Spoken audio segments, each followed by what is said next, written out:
This is In Bed with Fed, the show where you find out the naked truth about your health. And tonight, I'm here with Andrea and Rachel.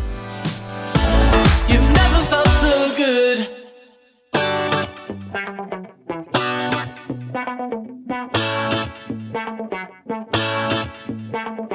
Hi. Welcome. Hi. How are you doing? Very well, thank you. Good. So, Andrea, let's start with yourself. What do you do for a living? I'm a retired civil servant, and recently I've started doing assessments for the Department of Work and Pension. Not the bad assessments, stopping people getting their benefits, but the good assessments, helping people who have issues or disabilities to stay in work. Okay, so making sure they get the adaptations and support they need to stay in the workforce. So, good person. Good, good person. Yeah, not the bad person. What do you do yourself? I'm a student in college, studying production for television and film. Amazing. So this is a first for me, in bed with two women. So what's your relationship? Mother and daughter. Fantastic. So how long have you known each other for? Since she came out screaming, protesting 19 and a half years ago.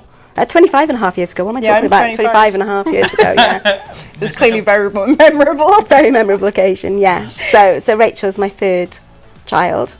Okay. So, yeah, she's the baby of the family. So tell me a little bit about your health in terms of what commonalities have you got in terms of issues that you're experiencing with your health? What we have in common is a history of really quite significant gynecological problems. So I suffered significantly with periods from the age of about 11, significant pain, blood loss so great that sometimes I couldn't even walk downstairs without flooding. And it really impacted on my life. And I was quite lucky because it was so severe. I was diagnosed with endometriosis and fibroids when I was in my early 20s after I'd had my first child. And at that point I was told I was very lucky I'd had him because it was unlikely I'd ever be able to get pregnant again. So 2 extra children later, that bit was wrong. But it's just, we've got a rotten history of gynecological issues in our family. So both of my daughters have been diagnosed with endometriosis and adhesions as well.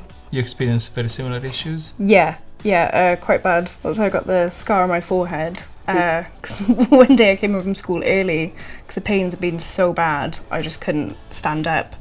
And I was actually on a phone call to you in work saying you needed to come home because I thought I had appendicitis or something. The pain was that bad. And I just passed out and hit my head on the table. And you were saying as well, because it's already sort of running in your family, does it come from before, like down the generations? Yeah, great-grandmother, through my grandmother, my mother, and then obviously myself, and I've generously passed it on to my 2 daughters as well. So we're very grateful for that. and sadly, I do actually think my granddaughter has got the same issues as well. She's only 13, but she has major problems as well, which she's finding quite difficult to deal with because it's a difficult age. Of to course. be dealing with issues. And difficult issues to talk about as well. Very difficult issues to talk about. So she does find it quite difficult sometimes sustaining herself in school when she's feeling really unwell and doesn't feel that she can, have anybody to talk to about it necessarily when she's there. So we try and be supportive, don't we?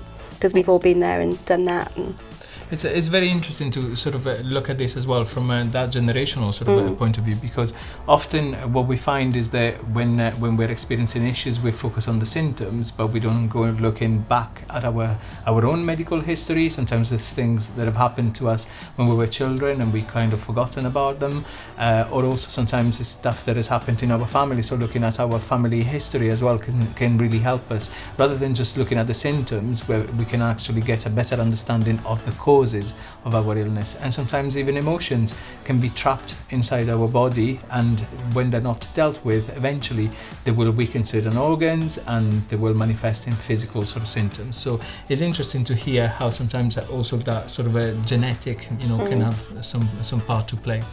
But I've got a challenge for you. So I'm going to give you some kombucha to drink. So I've got a bottle here of my orange kombucha. Fantastic. And you're going to be taking that away and drinking kombucha for the next month. We're going to catch up on a weekly basis, and then at the end of that we'll find out how you got on.